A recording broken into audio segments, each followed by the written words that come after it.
Oh, hintayin mo na lang muna ako sa sasakyan, ha? Kakausapin ko lang tong mga trabahador ko. Sige kuya. Alan, samahan mo Ma'am Hope mo. Copy, boss.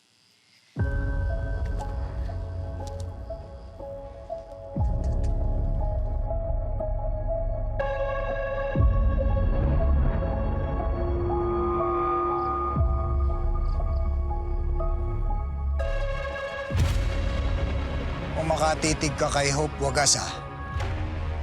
Ano problema mo? Minahan to, Norman. Hindi mo seyo. Kaya tandaan mo to, ha? Kapag inulit mo pa ulit yan, iba na ang pupuntahan ng pag-uusap natin sa susunod.